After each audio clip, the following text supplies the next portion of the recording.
Hello, and welcome back to another episode of Hold My Drink, a sobriety podcast. Thank you for being here. Today, we're going to be talking about the summertime, baby. I've been getting a lot of questions on social media asking about how to survive summer as a sober person.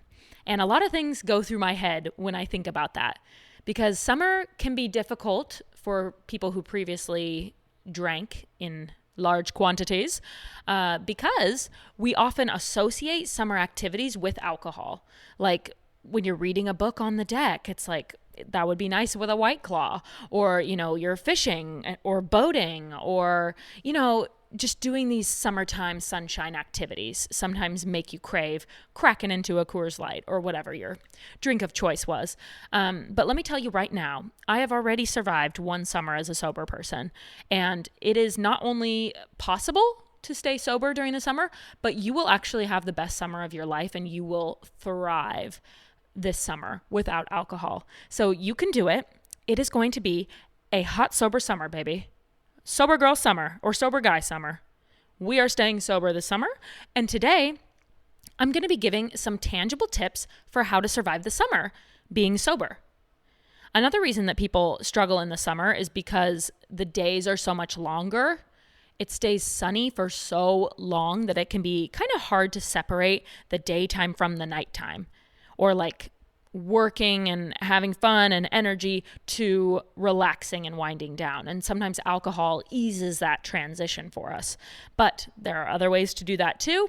So today we're going to be talking about everything across the board to do with summer and drinking alcohol. So without further ado, let's get into today's episode. Welcome to Hold My Drink, a sobriety podcast. This is a no judgment zone. I really freaking like my life without alcohol. You're not alone. I hope you feel seen. Sobriety has changed my life completely. All right, I am coming to you from the Pacific Northwest, Seattle, Washington, which, if you're familiar, the sun sets so late here in the summer, it is insane. This is my first summer back in Seattle as an adult. I've lived elsewhere for the last decade or so, but I am back, and the summers here are wild. It is like you are in Alaska or Norway or one of those very northernmost states, countries, locations. The sun sets in the summer at like 10:30 p.m. It's kind of crazy. It is the end of April when I'm recording this, and the sunset is already at like 9 p.m. Let's actually look up when the sunset is officially. What is the sunset in Seattle? Sunset will be at 20:09 today in Seattle, Washington. 20:09, I do military time. That means 8:09 p.m. is the sunset, which means that it gets dark at probably 8:40 p.m., whatever. It's about 9 o'clock, okay, that it gets dark. And I'm very in tune with the sun. Like, I like to leave my blinds open and wake up when the sun wakes up, when the sun rises, which is going to be getting harder and harder when the sun rises at like 4:45 a.m. pretty soon. But for now, I really enjoy waking up with the sun, and I usually like winding down and going to sleep with the sun. But when the sun sets at 10:30 p.m. and you start winding down, I mean, you're not going to get to bed till 1:30. It is crazy. So the summer is very weird, and I get why it is triggering for people to drink. I really do. I mean, I feel it.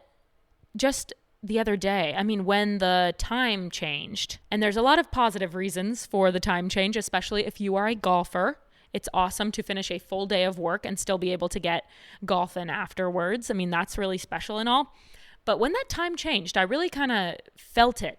It hit me a bit. Like, wow, the days are long. There are a lot of hours in the day.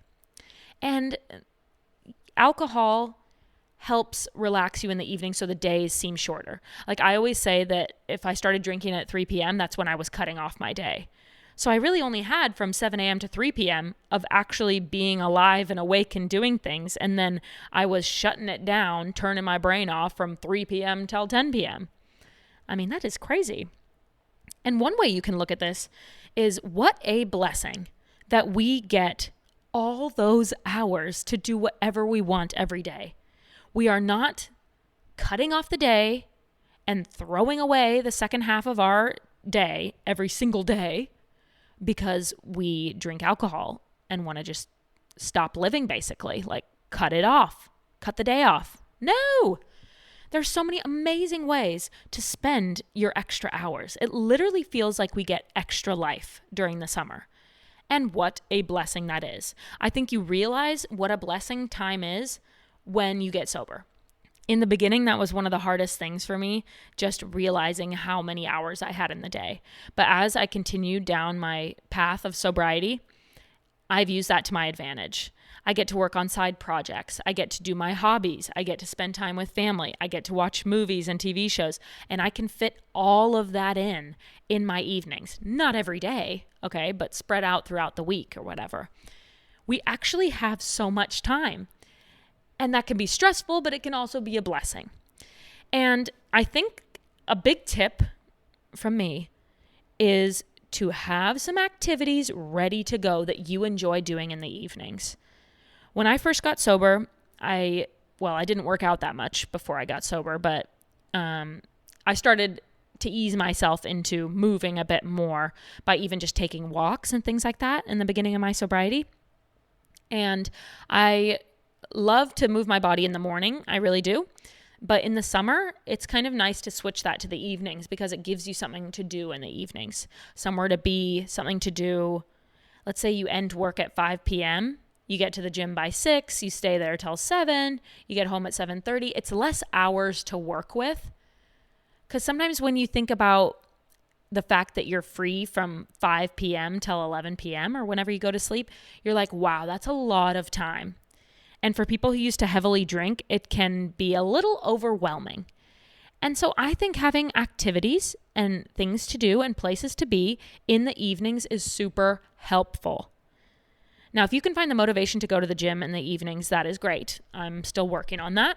But I think something that is a bit more tangible that we can do, actually two things. One, going on evening walks.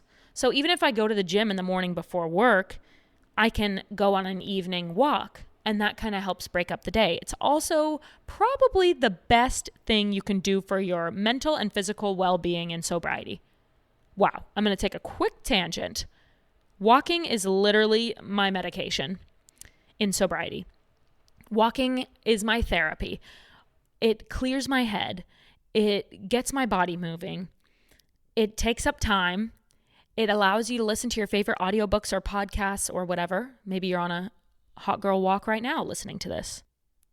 Walking is just so good, and one of my top tips for sobriety is just keep walking.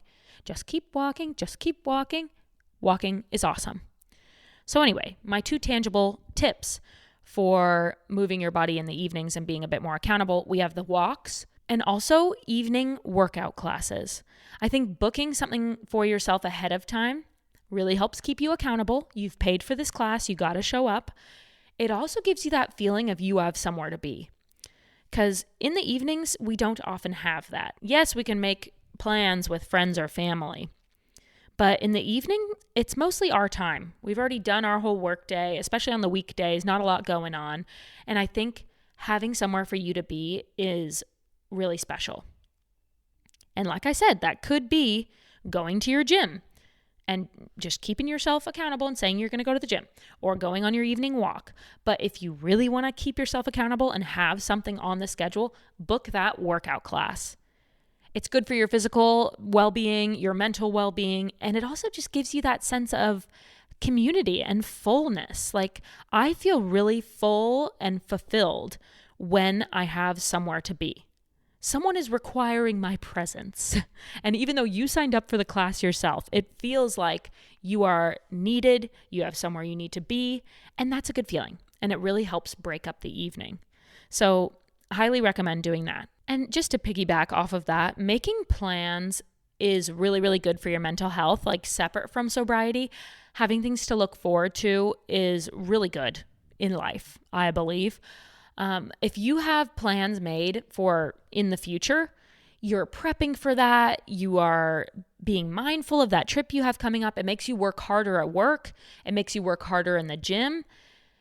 You are not as antsy to do things every day because you know that you have this trip coming up. So you kind of embrace the homebody life until this thing. And so making plans for yourself is really, really key. And that's why I love the workout classes in the evenings, because you have made a plan for yourself. You have somewhere to be. All day you know that at 6 p.m. you're starting that workout class. It leaves you less time of like, what should I do? I'm bored. I don't know what to be doing with my life, because you already have something on the schedule. I think it's really important to make plans. And a lot of times I've heard relationship counselors say this for couples. It's good to plan couples vacations, like a vacation for the two of you, far in advance, because leading up to that, you're talking about it, you're shopping for it, you're looking forward to it, you're getting your spray tans or like going to the gym together to get ready for your beach vacation. It just brings you a lot of life to look forward to things. So it can be the workout class, or you can schedule dinner with your mom on Thursday night at 7 p.m. You can meet your friend Judy for happy hour on Tuesday at your favorite place. I still love going to happy hours as a sober person, by the way. They always have great mocktails and non-alcoholic options, and also cheap food. So happy hour is always really fun. So planning in advance is awesome. I used to never plan in advance when I was a heavy drinker. I was such a last minute person. I thrived on being a type B person and like, oh yeah, I forgot we had lunch today. Oh my God. Okay. Yeah, I'll be there. I was so just loosey-goosey about everything. And I gotta say, as a sober person, I love a plan. There's Mother's Day coming up, and I saw that there's a Mariners game. And so I booked that for my family. I just think that having something to look forward to is so special. So make plans for yourself and thank me later. Plans are amazing to have for yourself in sobriety, and they'll help you get through those long summer days. Hello, everybody. This is your host, India Gantz, just popping in to tell you about my new Facebook support group.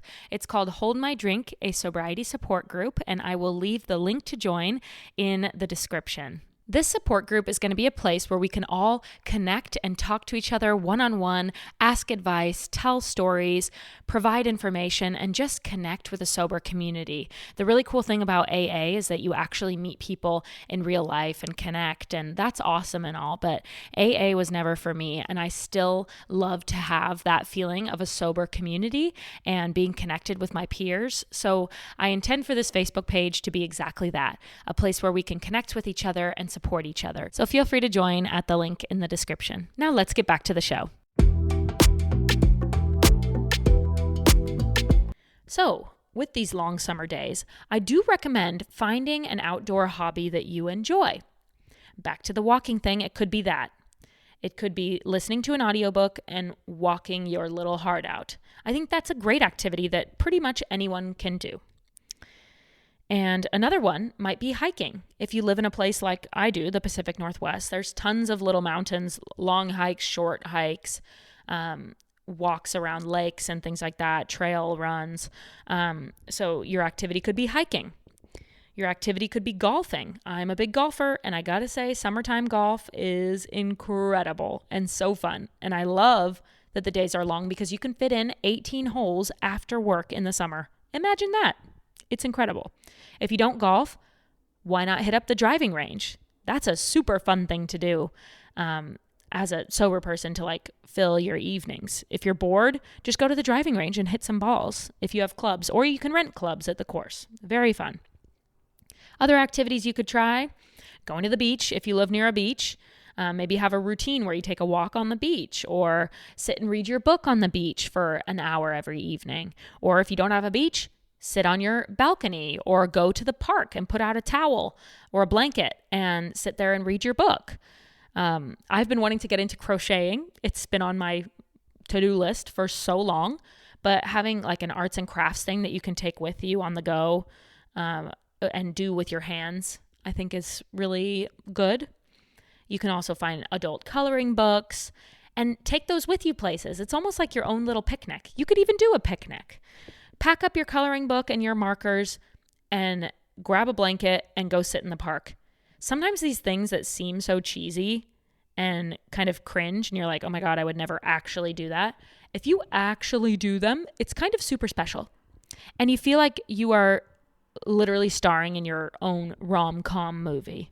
That is giving main character energy. You bring a couple of your favorite non-alcoholic beverages. You bring some snacks that you love. You bring your crochet thing or your arts and crafts, your coloring book, and you go to the park or a book and just read. Like, that's so romantic and just like, yeah, main character energy. So fun. Like, let yourself do that cheesy crap, okay? Like, be cute. Do that cute stuff. It's so fun. And I feel like we don't do that enough. This is semi a message for myself because how cute is that? I think once I live alone and have more time, more free time to fill, I will definitely do that adorable stuff. I'm hoping to move into an apartment with like a rooftop where I could hang out and just read my book. You know, we got to have a couple activities in the back pocket. So back to our list, I'm going to give you a few more fun activities you could try. There is biking or rollerblading. I was at the beach the other day and I saw some people rollerblading on the path, whatever that's called, that goes for like miles along the beach. And I thought that is so fun. Like having some sort of physical activity that you can do outside, whether that's running, biking, hiking, rollerblading, unicycling, whatever it is, longboarding. Like having a cute little activity that you can do outside is key. Like I said, it could be walking. You always got the good old trusty walk, okay? And outside of activities, another tip is to have lots of fun drinks that you enjoy. Because back to the first thing that I talked about in this episode, which is that some people find the sunshine and like just being outside and doing outdoor activities triggering to drink alcohol. Like you can still enjoy a nice, refreshing, crisp drink that doesn't have alcohol in it. And you will get the same feeling, in fact, better. Like I don't even drink that many non-alcoholic beers anymore because I now prefer a sweeter drink like a soda or a peach iced tea or, you know, something like that, a Starbucks pink drink. There are so many good drinks out there. So find some that you love. I made a TikTok video rattling off so many non-alcoholic beverages. So go find that on my page if you want. But just to name a few, there's Shirley Temples. There's like a Dirty Dr. Pepper. You can make fun soda drinks. Go to or search Swig drink recipes, SWIG. That's the soda shops in Utah and Arizona, and make some of their recipes with soda. You can also do tons of sparkling water. You can add lime. I get the True Lime packets from the store and you just dump one in your sparkling water. So good.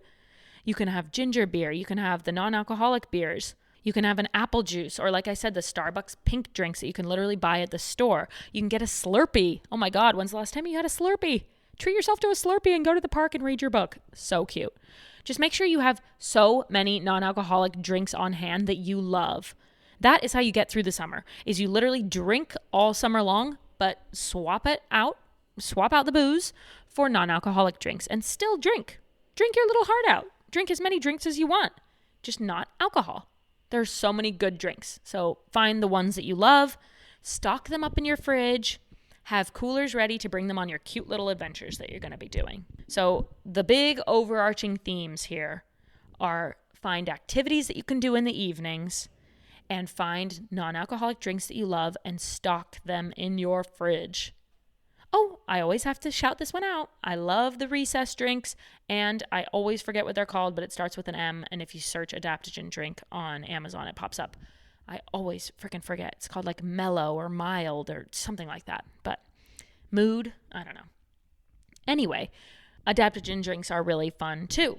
So just make sure that you have some amazing drinks on hand to drink all night long, just without the booze. So yeah, the summer is weird. It can be triggering. It can be confusing. You're like, why is it sunny all the way until the time I'm trying to be going to bed?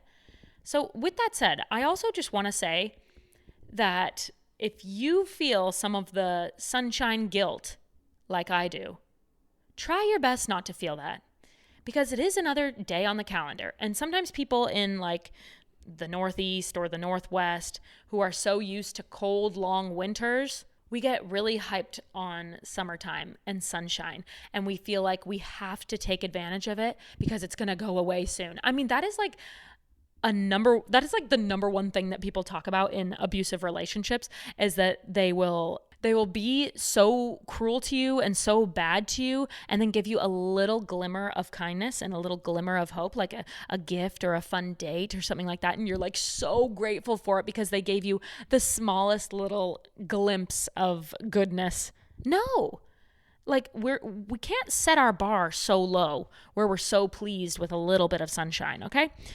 Sorry if that was a bad metaphor, but hopefully you know what I'm saying here. Like, just because it's sunny doesn't mean that we can't sit inside and watch TV and relax. You are more than welcome to do that if you want to.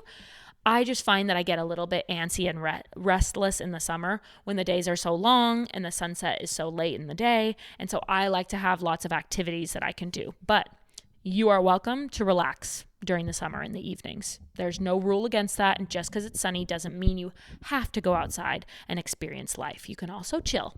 Okay, so there is that. To summarize this episode, I advise that you have an evening activity that you like to do. I advise that you make plans for yourself.